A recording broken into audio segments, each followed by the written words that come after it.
Hey guys, welcome back to Nature's Cadence Farm.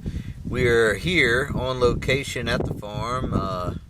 Right now we're actually underneath of the mobile home. We've got the well tank right here, and then we've got the T and the pressure switch, pressure gauge, blowdown valve, and pressure relief valve. And I put a ball valve on that end. So I've got all the well hookups done. Now all I've got to do is come in here and get the electrical hookup complete.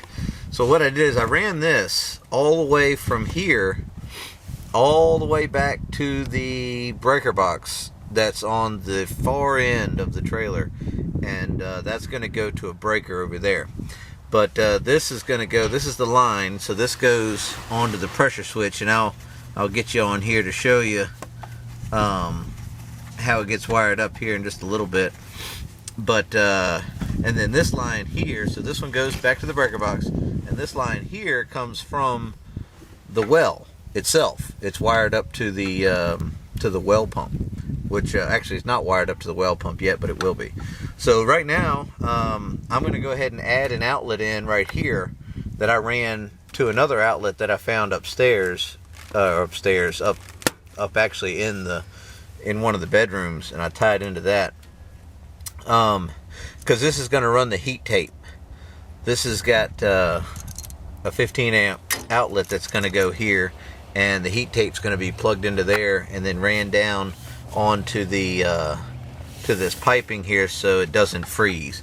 Especially right here, this little nipple going from the T to the pressure switch. These freeze for whatever reason, man. They get frozen in no time and break. So I'll make sure I get the heat tape at least touching that to keep that, and put a little insulation around there. I got some of the gray insulation that's slit that snaps over top of this, and I'm gonna put that over top of a lot of this to keep it from freezing. So let's get started. We're gonna wire this on up and get everything going.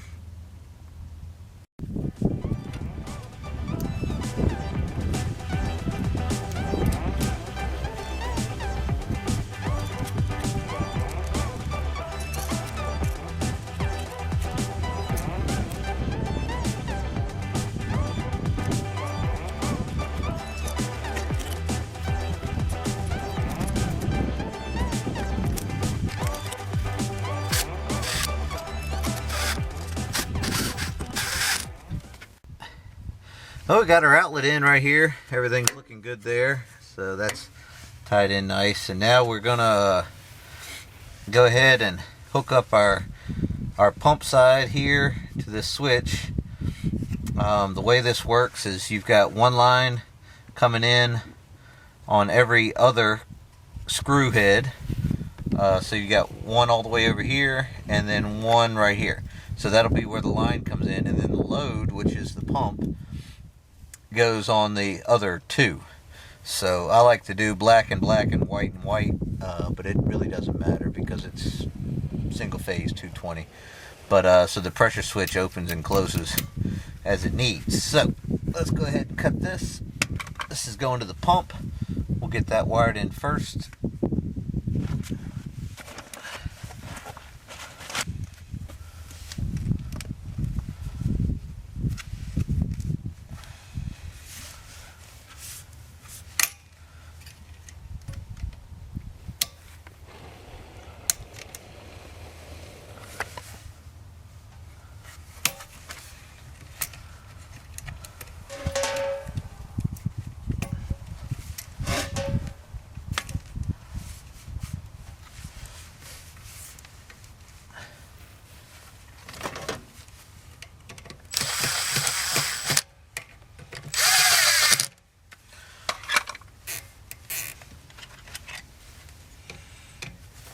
You have to be kind of careful with these connections here. They don't give very much, or they give a lot actually, and they can break easily. So you have to be a little gentle with them and kind of help the wire. I like to go ahead and take the screw all the way out and bend the wire down and around and however it needs to be to get underneath of there. Sometimes you have to even smash that hook in there a little bit more so you can get everything lined up in there.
Well, we got everything wired up underneath of the house with the pressure switch. Now we're going to move over here to the pump.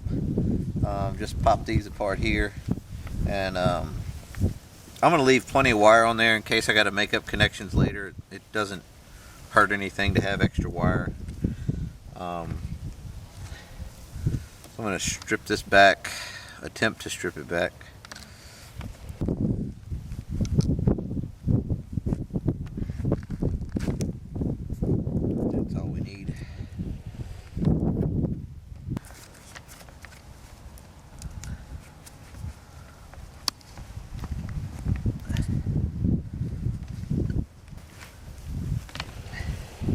I've had quite a few strippers in the past. I really like these Ideal T strippers. These have the little bolt cutters there, and they have a spring return. I really like these. I've used a lot of different kinds. It seems like these have really held up in the past. I've had these a long time. And I'd probably do more electrical work than most people. But and obviously, you know, Klein HD 2000 lineman's pliers, Klein needle nose, Klein slip joint pliers. It's pretty good stuff.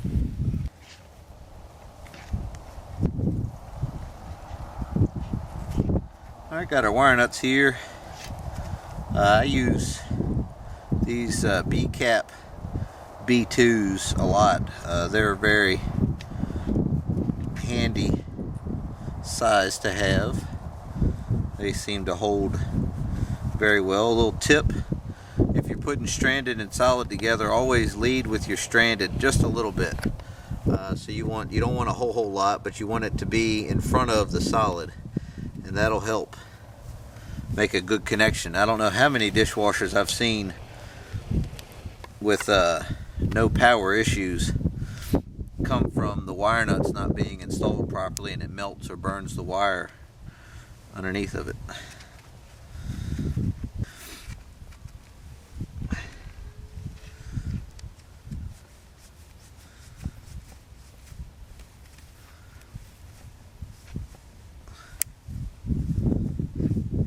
Alright, looks good. Since this is in a well, I'm going to go ahead and throw some tape around these connections. Just to, I don't know why. I see people do it. I generally don't put tape around wire nuts, but we'll give it a shot today. I'm using Scotch Super 33.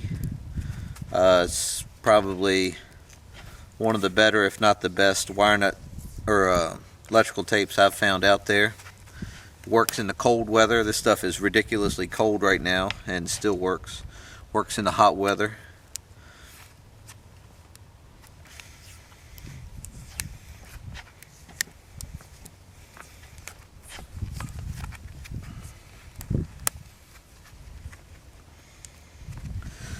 So we've got all of our connections made up.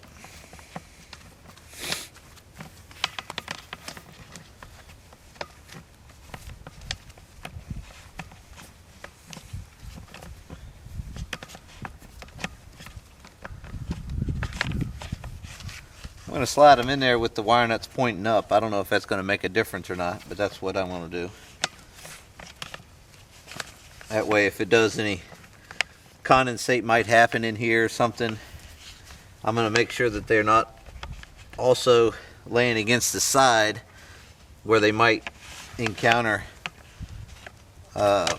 moisture.